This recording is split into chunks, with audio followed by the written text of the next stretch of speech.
আমি নাকে নখ দিয়ে কান ধরে জুতোর মালা দিয়ে ঢাকা শহর ঘুরে বেড়াম, এই বাংলাদেশ ছেড়েছিলাম, এই দেশে আর কোনদিন ঢুকবো না। এই মাসে 15 তারিখে আমার বাবা মারা গেছে। মূলত রিয়ামণিকে আমরা ডিভোর্স দেবো, সেটা নিয়ে আজকে আপনাদের সাথে কথা বলবো। আমার জীবনে 3টে নারী এসেছে। আমার প্রথম বইয়ের নাম হলো সুমি, সেই পক্ষে আমার 2 মেয়ে 1 ছেলে আছে। প্রথম পক্ষের স্ত্রীর সাথে আমার 2016 সালে একটা গন্ডগোল হয়। গন্ডগোল হলে একটা মামলা করে পরে আমি জেলখানা 41 দিন আমি জেলে যাচ্ছিলাম। জেলখানা থেকে বের হওয়ার পরে সবাই মিলে বললে, ঠিক আছে 3টে বাচ্চা আছে, তুমি আবার সংসার করে খাও। ঠিক আছে, আমরা আবার সংসার করে খেলাম। ওইটা খাইতে খাইতে আমার আম্মার সাথে আমার বইয়ের একটা গন্ডগোল হয়, যে কোনো মন মানুষ সাথে। আমি তো ঢাকায় থাকি, 1 মাস পর আমি বগুড়া যাইতে যাওয়ার পরে মাসে ক্যান্সেল করে সে বাসা থেকে বের হয়ে যায়। বাসা থেকে বের হয়ে যাওয়ার পরে বলছে, আমি তোমাদের ওই বাসায় আর যাবো না, তুমি যত রুমতে বাড়ি আলাদা না করবো সেত বলতে আমি তোমার ওই বাসায় যাবো না, সংসার করবো না।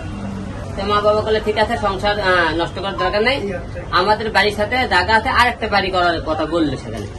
সেখানে আমি একটা ঢুকে একটা বাড়ি করি। বাড়ি করার পরে কিছুদিন মনে কর 2 বছর সময় লাগে। আমার বউ ওটি কিছুদিন থাকার পরে ওখান থেকে সে আর আসেনি। 2 বছরের মধ্যে অন্য একটা ছেলের সাথে সে তাই প্রেম করে বিয়ে করে ফেলে আছে। তারপরে কিছুদিন পরেই মনে করেন নুসরাতের সাথে আমার পরিচয় হলো। নুসরাতের সাথে পরিচয় হওয়ার পরে নুসরাতের সাথে কিছুদিন সম্পর্ক হওয়ার পরে তার সাথে বিয়ে হয়। নুসরাতের আগে প্রথম বিয়ে হয়েছিল, সেই পক্ষে তার একটা ছেলে সন্তান আছে। বউ থেকে গেল নাচগান করতে, অনেক ভয় টয় দেখাইছিলাম। পরে সারাতে পারি, পরে নুসরাত বাধ্য হয়ে করে ডিভোর্স দিল আমাকে। ডিভোর্স দেওয়ায় তারপরে সে বিভিন্ন জায়গায় নাচগান কাজ শুরু করলো। কারণ তার উদ্দেশ্য ছিল না সংসার করবে, সে সংসার করলে সে অন্য জায়গায় নাচগান করলে না, সে ডিভোর্স দিল না। রিয়ামণির সাথে ফেসবুকে পরিচয় হয়। তারপরে রিয়ামণি সব খবর নিলাম, সে বারে ডান্স করে। রিয়ামণি মায়ামণি 2 জন বারে ডান্স করে। আমি আমার সাথে কিছু প্রোগ্রাম করো, সে প্রোগ্রাম করতে করতে তার সাথে সম্পর্ক হওয়ার পরে তার সাথে আমার বিয়ে হয়। আমার বাবা হসপিটালে পড়ে থাকলো 32 দিন, নিউরোসাইন হসপিটালে। এর মধ্যে সে 2 দিন না 3 দিন গেছিল, দায়ী খেয়ে চলে আসে, এরপর দেরি করেনি। সে মনে করেন বলছে আমি বাবাকে সেবা করেনি। আমার বাবা যখন অপারেশন হলো, আইসিতে ছিল 10 দিন। এই 10 দিনের মধ্যে সে করছে কি, বিভিন্ন জায়গায় মিউজিক ভিডিও করছে। ওখানে থেকে রাত 12টার দিকে আমাকে একদম বাইরে এমনিতে বাড়ে। আমি রাত্রিবেলা বাসায় রাত্রিবেলা থেকে পারে ঢাকা এজেন্সি যা দেখি মদের টেবিলে 3-4 ছেলে বসে মদ খাচ্ছে আর বুকে নাচ রেডি হয়ে আছে।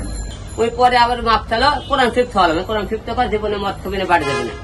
মদ করার পরে কয়েকদিন পরে আবার দেখি না, কি কাম করলে কি আমার বাবা হসপিটালে থাকাকালীন সে বিভিন্ন ছেলে নাচ করলে গান করে। যেদিন আমার বাবা মারা যায়, ওর ভাই আর মায়ামণি ফেসবুকে লাইভে আসছে, সেদিন গান করতেছে ফেসবুক ইউটিউব চ্যানেলে লাইভ আছে। কত বলে মনে সত্য সব দেখেন।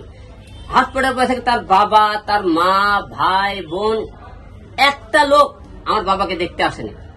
এবং আমার বাবা যে মারা গেল একবার কিন্তু তারা খবর নেয়নি। মূলত উদ্দেশ্য ছিল সে আমার সাথে ক্যাসাল হলে নাচ গান করবে, সে আমার কাছ থেকে চলে যাবে, একটা অভিযোগ দিয়ে পরকিয়া করছে।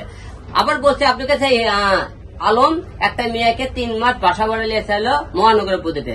তুমি বউ তুমি যখন জানতেছিল 3 মাস আমি বাসা বাড়াইছিলাম, তুমি ওই মেয়ের কাছে বাসা বাড়তে আসলে না কেন একদিনও জোগাড় করার জন্য? হিরো আলম এই মেয়ে বাসা বাড়ালে রাখতে, তাহলে তুমি কেমন বউ তুমি হলে দাবি করো লিগেল বউ? সে বলছে আমি হসপিটাল ধরছি। হসপিটাল তো আমার মেয়ের কাছে আমার মেয়ে আছে, ওই মেয়ের সাথে একজন তো সেই মেয়ের দেখাশোনা করার জন্য দরকার, সেই দেখাচ্ছে মেয়ে দেখতে। তুমি বউ থাকতে অন্য দেখাচ্ছে কেন থাকলো? সবাইকে বলেছে আমি ঢাকার থেকে ডিভোর্স দিয়ে দেবো। আমি আজকে বিকেলেও মনে করেন কাজের সাথে সবকিছু কথা হয়েছে, আজকেও দিতে পারি, অথবা কালকে রিয়ামণি ডিভোর্স হয়ে যাবে, এটা ফাইনাল। শোন, যে মিয়া মনে করেন দূর সময় কাছে না পাই, বউ মানুষের সবচেয়ে প্রিয়জন মানুষ সে, এবং বাবা মার পরে মনে করেন বাবা মায়ের সেবা পাইলাম না, এখনই আমাকে বউ দেখে না, ভবিষ্যতে আমার বউ আমাকে দেখতে আমি তো বুঝতেই ওঠে না। কাবিলনামা আপনি বলতে 10 লাখ টাকা বলছে কাবিলনামা ছেলে, ওরে বলবেন তুমি তাহলে 10 লাখ টাকা কাবিলনামা দেখাই তো, ওই এটাও আপনাকে স্যার মিথ্যে কথা বলেছে।